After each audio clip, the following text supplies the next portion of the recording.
guys, got a quick unboxing coming at you. This is a very interesting little kit.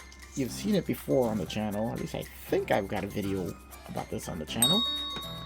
This is a recent eBay find, and if you're a Fiero fan, you're really gonna like this.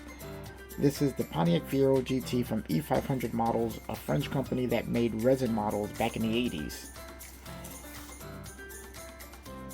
They came in these little cardboard boxes, really unassuming, nothing really fancy about them, but as you can see there, see, it is in French, so it's from France.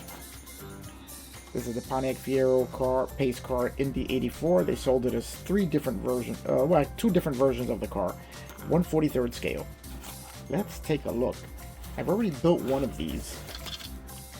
I didn't do it on the channel, it was before my YouTube days, but I thought you guys might love to take a look at what resin modeling was like in the 80s. And here we go. Take a look at that. This is very cool. It's actually a really good representation of the body of the Fiero. Needs a little bit of cleaning up, as you can see, a little bit of flash there. But it does have the details down really nicely. Down to the body molding, the air intake. You can see the engraved portion of the lower cladding.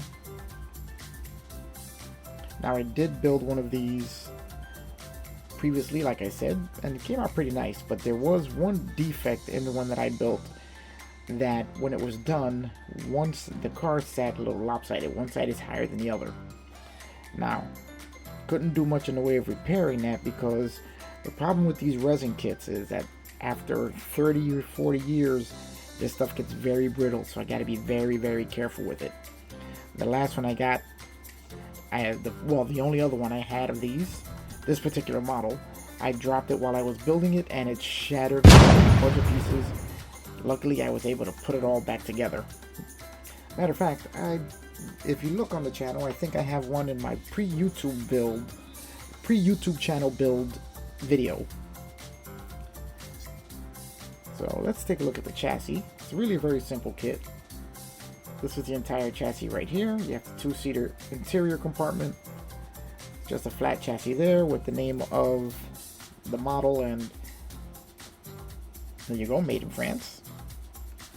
E500. And what else you get is all of the interior wheels and tires, which are also very, very cool to look at, as all the glass work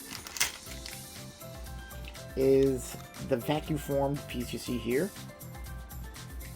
which just kind of inserts into the body like so once you cut free all of the excess plastic. Now, what you also get with this, let's take a quick look here. These are the tires. Neat little tires. They have a decent tread on them. You know, for what they are actually pretty cool. They're solid. You have the white metal wheels, which are really good representations of the Pontiac wheels. Let's see if we can give you guys a really good look at that. So with a little paint, they're going to look pretty nice. So you have the four wheels. We have a set of mirrors, which again, these are white metal. So those are pretty cool. Really have a nice shape. Actually, the shape is even more correct than what was in the MPC models I just built.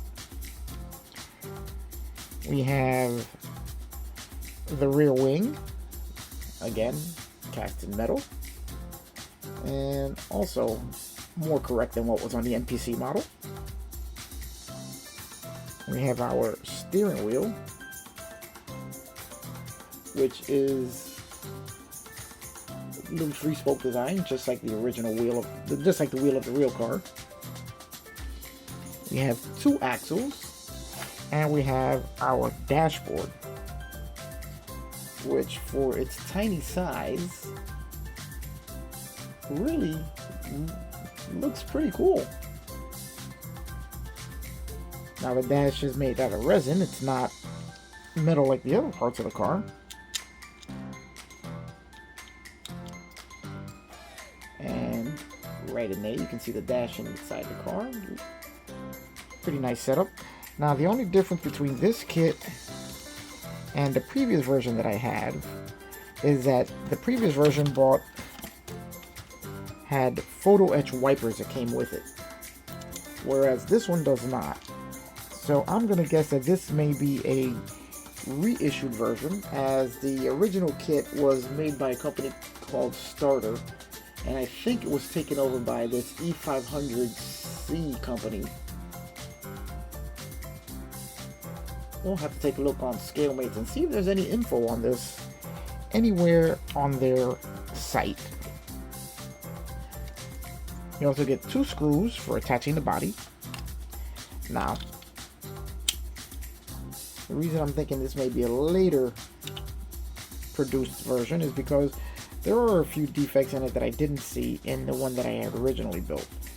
Such as, you can see the openings for the rear axle are not fully, and this side it's not even here.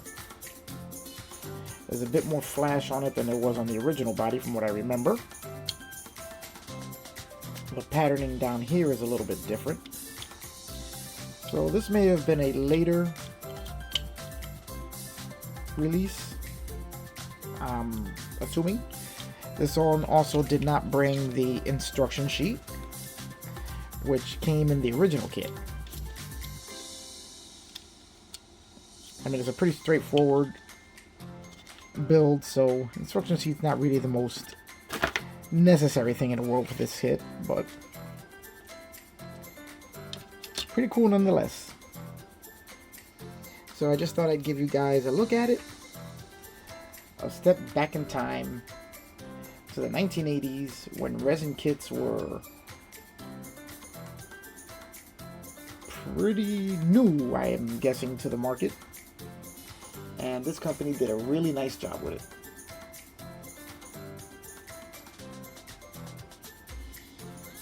Alright guys, we're going to take a look into ScaleMates and see if they have anything there that may have a little more info on this kit.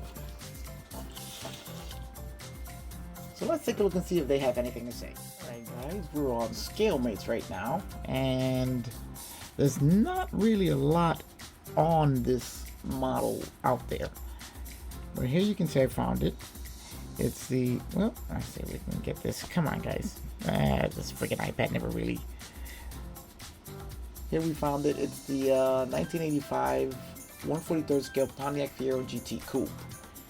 Now it says the brand is MA Scale, which is not really a name that I've ever seen them sold under. It's seen them sold under the Starter nameplate or the E500 nameplate, never under the MA Scale nameplate. Now, as far as a product timeline, I don't see anything here. Let's look at the full history and see what's available, which is not really much. But we can take a look at their lineup of cars, which here we have just the regular coupe. And for some reason, this is not allowing me to expand it. But apart from the regular coupe, they also had a pace car. Really nice representation of the Indy pace car. Even has the correct wheels and the scoop over the roof. Now it's staying. Really nice looking version of the Indy pace car. They also had the Fastback, which looks to me to be just a slightly modified version of the Notchback, as the proportions here don't really seem to fit the car. So it looks like they may have just added the Fastback section to a Notchback model, just reshaped it a little bit. So that is something that that one doesn't throw me too much. And then we have our Dole pineapple car, which I do have and I have built on the channel.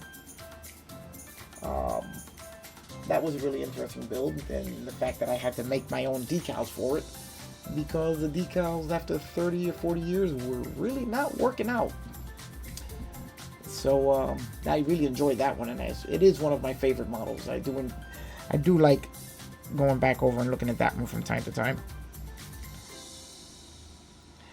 But that is pretty much all there is here. There's no real product timeline. They do also have listed the IMSA GT cars from the Fiero, but